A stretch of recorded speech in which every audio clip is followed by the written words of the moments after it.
What's happening, YouTube? Scott Stakane. This is the House of Sticks channel. Today, we're going to talk about integrity and doing the very thing that you say you're going to do, being honest, being accurate, and making your clients feel like rock stars. So with that, intro.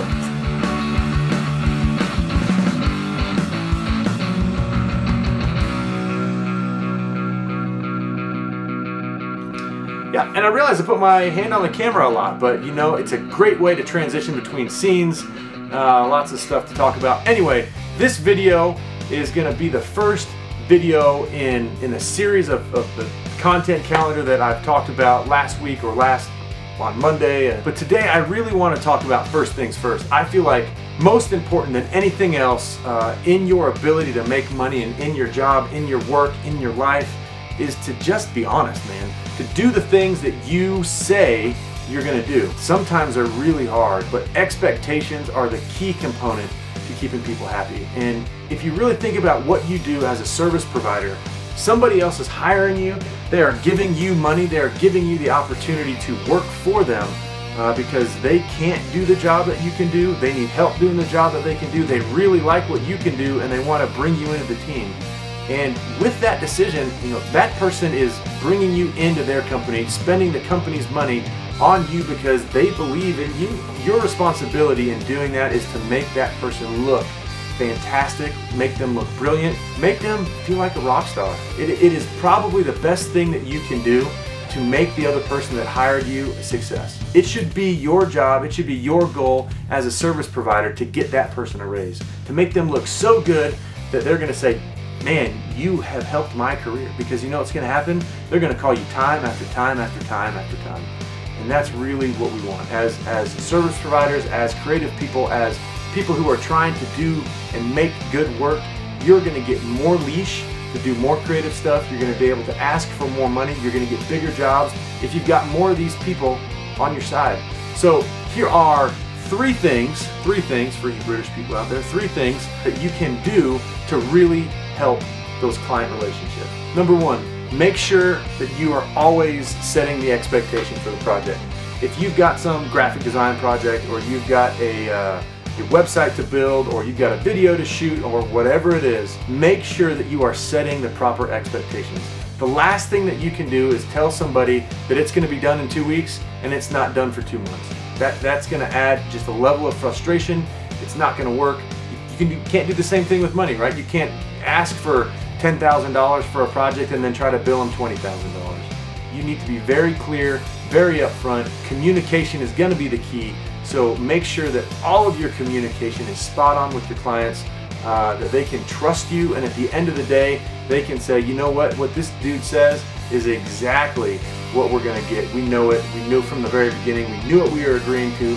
There's no surprises. And then that way you can deliver a phenomenal project on time and on budget, and life will be good if you can do all those things. So it's a continual struggle, but that's what we need to aim for. That's what we need to do. That's really what is going to separate the good from the great in the business, is the opportunity to keep on doing more and keep on getting paid and to make it into a real business. Number two, do everything you can to provide value to the client. When you start getting into bigger projects, you're going to start getting into more sort of RFP sort of bid territory, where there's going to be multiple service providers and the company is going to be asking multiple people for their bid. Everybody's budget conscious. Nobody's just going to write you a blank check unless you're just some famous guy and they feel like the fact that you can do it is going to promote their brand as much as the project. So add all the value you can. A lot of that is going to come from going the extra mile. Can you provide them a little more than they asked for? And again, it goes back to the expectations. If the expectations have been set properly, then you're not promising them the world and then coming lower than those expectations. Everything's going to be great. Because really, if you set the expectations here and you come in here, they're going to think that you underperformed. We want to be realistic in all of the expectations that we set. And if you set the expectations here, everything that you give them above is going to be added value. You're going to be able to provide a value to them. Now, that could come in a bunch of different ways. If you're branding a company, you're making a brand standards document. You go the extra mile and make that thing a little better. Provide them a color palette. Go get something printed out. Take the extra time to do those things.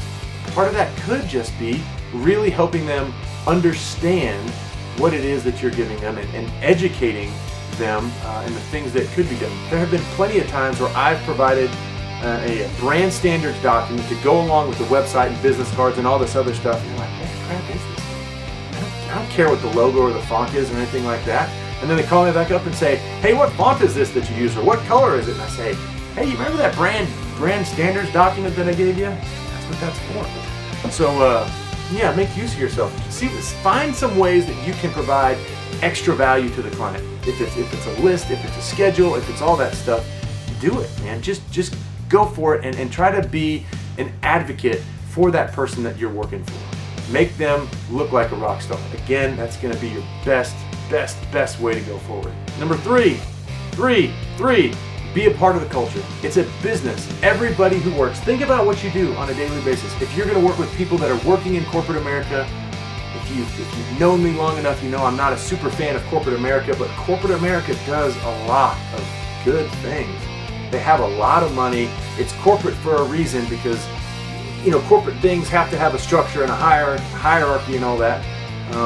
But corporate America, even though it's not for me, you have to understand the culture. You have to know that all these people get up every day at 6:30 in the morning.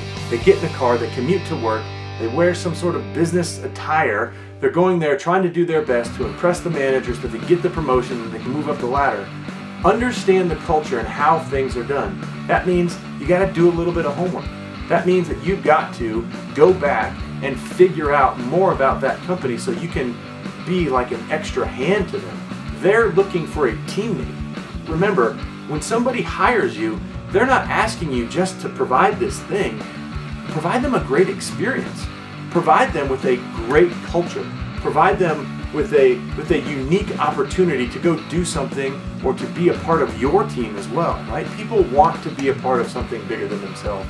And as a creative person, you're going to be able to provide a unique skill set, a very unique, hopefully, service offering, a very unique set of skills, and hopefully a very unique relationship. If the culture of the place you're working with, if they like integrity, if they want to do those things, then man, integrity is going to be high on the list of things for you to follow up with. With that said, I made a bet with one of my clients that if we didn't finish their website on time, that I would swim in the pond that lives in front of their building. Now, mind you, it's January when I'm recording this video, and we deliver the project 6 weeks late. So now, I guess I'm just going to have to fulfill my promise. We actually recorded it, so here you go. It's 22 degrees outside, and I am getting ready to go swimming in a pond. So, with that said, it's 22 degrees outside.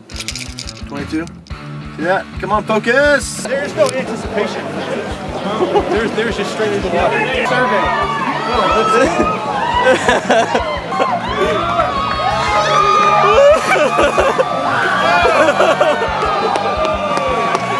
Oh,